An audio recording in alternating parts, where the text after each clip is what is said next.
धरती पे, लिखा धरती पे जो बांधेगा वो कहां बंधेगा? यानी स्वर्ग से जो निकलता है, स्वर्ग से जो आता है या जो आना बंद होता है, वो कहां से शुरू हुई? उसकी शुरुआत इस धरती से। कितने मेरी बात को समझ रहे हैं?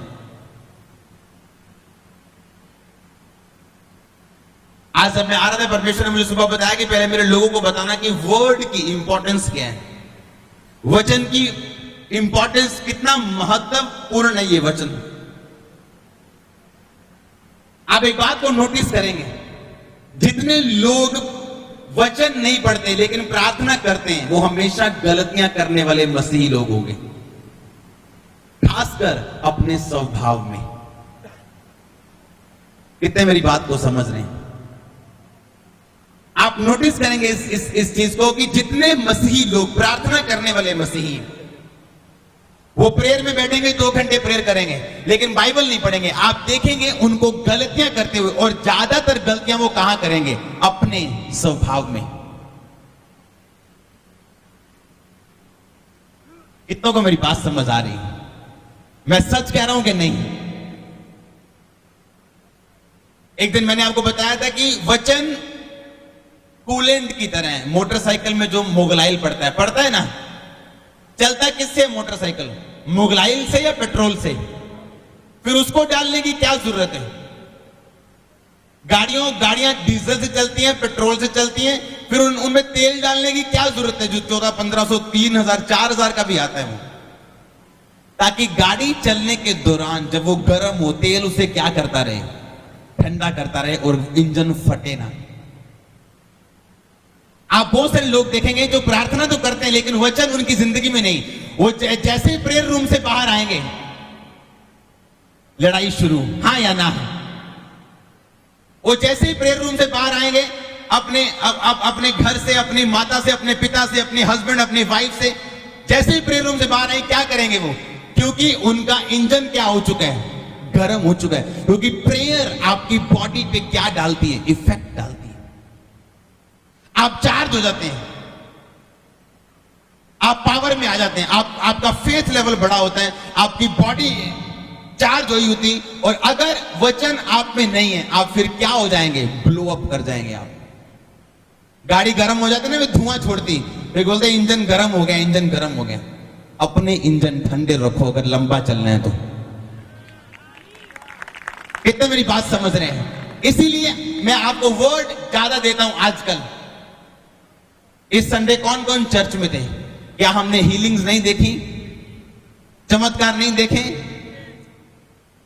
वो चीजें आपको प्रार्थना करने के लिए प्रेरित करती है कि मैं भी जाऊंगा परमेश्वर की हुजूरी में और मैं भी प्रेयर करूंगा। लेकिन बाइबल बताती है प्रेयर करने के बाद या पहले अगर आपने वचन नहीं पढ़ा तो आप उस गाड़ी के समान है जो चल रही है लेकिन उसके अंदर कूलेंट नहीं है जो उसको ठंडा रखता है। उसके अंदर सिर्फ पेट्रोल है और गाड़ी स्पीड पे जा रही है। आप नोटिस करेंगे लोगों के बिहेवियर्स को, और आप नोटिस करेंगे ये प्रेयर पर्सन है, ये प्रार्थना करने वाला इंसान है, ये प्रेयर रूम में रहने वाला इंसान है, लेकिन इसके स्वभाव से पता नहीं चलता कि ये प्रार्थना करने वाला इंसान है। कारण क्या है? कि वचन उसकी जिंदगी का क्या हिस्सा नहीं है। हालेलुया।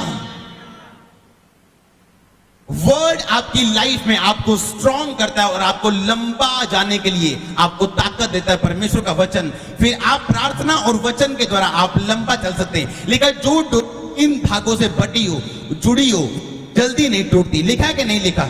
वो 3 धागे कौन से है? प्रार्थना, उपवास और परमेश्वर का वचन। परमेश्वर का वचन, प्रार्थना और उपवास। लिखा जो डोरी 3 धागों में बटी हो वो जल्दी नहीं टूटती। हालेलुया। वचन आपको क्या रखता है? आपको ठंडा रखता है। वो आपको ओवर स्पिरिचुअल नहीं होने देता, वो गलत रिएक्शन नहीं करने देता। परमेश्वर का वचन इसलिए इंपॉर्टेंट है आपकी लाइफ में।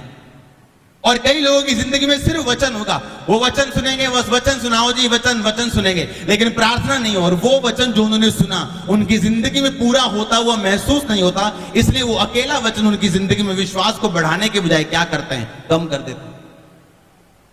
इसलिए अकेला वचन भी आपके लिए क्या है? खतरनाक है। अकेली बाइबल भी आपके लिए क्या है? खतरनाक है। अधूरी जानकारी से अच्छा है कि जानकारी ली ना जाए, हाँ या ना। आज मैंने आपको क्या बताया कि इस्साकार कौन था, कहां से पैदा हुआ था? वो पैदा हुआ जब लिया और राहेल उसकी दो बीवियां थी याकूब। किसको पता ये बात? लिया से वो प्यार नहीं करता था जितना वो राहेल से करता, इसलिए वो ज्यादा टाइम कहां रहता था? राहेल के पास। एक दिन लिया के बेटे को, बड़े बेटे को, रुबेन को मैदान में एक जड़ी बूटी मिलती है। वो राहेल देखती है, राहेल बोलती है ये मुझे दे दे, इसके बदले याकूब तेरा और मेरा पति आज मैं तुझे उसके साथ रहने दूंगी। लिखा वो जड़ी बूटी लेती है, अपने पति याकूब को भेज देती है। हम पढ़ेंगे बाद में 14 आयत से।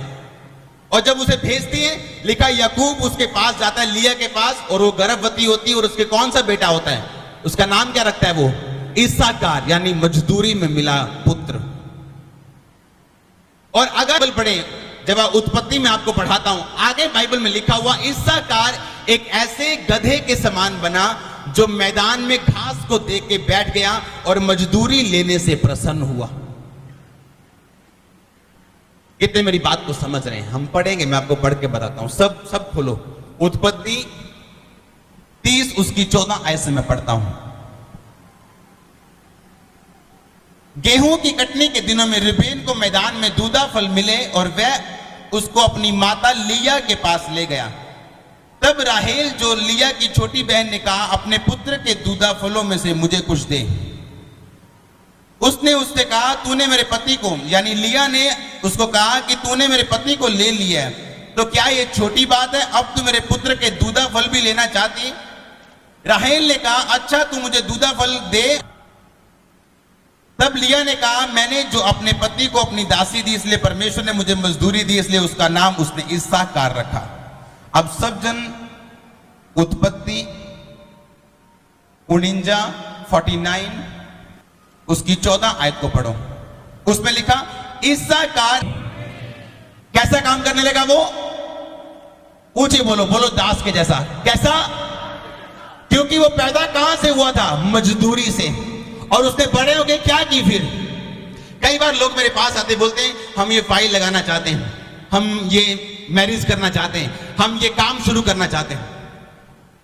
उनको लगता है शायद परमेश्वर बोलेगा हाँ या परमेश्वर बोलेगा ना। कई बार ऐसा होता है कि मैं जैसे एक व्यक्ति मेरे पास आया, उसने कहा कि मैं इस जगह पे परमेश्वर ने मेरी सेवकाई के रास्तों को खोला है, लेकिन मैं इस जगह पे सेवा करता हूं। मैंने कहा ये रास्ता परमेश्वर की ओर से नहीं। कई बार होता है जब हम परमेश्वर हमसे बात करते हैं और हम डायरेक्टली बताते हैं कि हाँ ये रास्ता परमेश्वर की ओर से है या नहीं। लेकिन कई बार मैं लोगों को बोलता हूं, जब लोग बोलते हैं कि मुझे ये काम करना है या मुझे ये काम करना है या मुझे ये काम करना है, मैं उनको बोलता हूं अच्छा कुछ दिन प्रार्थना में जाओ, तब परमेश्वर आपके रास्तों को खोल देंगे। उसका कारण क्या है? जब परमेश्वर मुझे डायरेक्ट नहीं बता रहा कि ये इसे जाना चाहिए इस बिजनेस में या इस काम में या इस सिचुएशन में, तो सबसे अच्छा रास्ता क्या है आपके लिए? सबसे अच्छा रास्ता ये कि आप अपनी आत्मिक जीवन में बढ़ने का फैसला करो। कितने मेरी बात समझ रहे हैं? अब लिया ने जो बेटा पाया उसका नाम इस्साकार रखा। वो बेटा कहां से पैदा हुआ था? मजदूरी के दूधा फलों से। उसने दूधा फल दिए, जड़ी बूटी दी, पति लिया और बेटा पैदा हुआ, हाँ या ना? लेकिन उस बेटे का नाम उसने क्या रखा? इस्साकार, यानी मजदूरी में मिला। और वही बेटा जब बड़ा होता तो क्या करता है? जबकि उसके बाकी बेटे, बाकी बच्चे कुछ अच्छे हैं कुछ नहीं। कारण इस आत्मिक पोजीशन में खतरनाक है अगर आपकी आत्मिक पोजीशन राइट नहीं है और आप एक बड़ा बिजनेस शुरू करना चाहते हैं।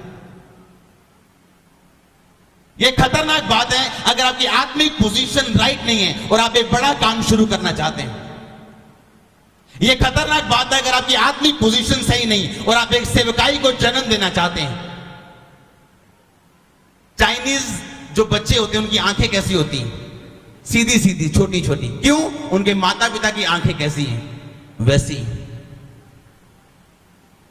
अंग्रेज गोरे क्यों होते हैं? उनके माता पिता क्या हैं? अफ्रीकन काले क्यों हैं?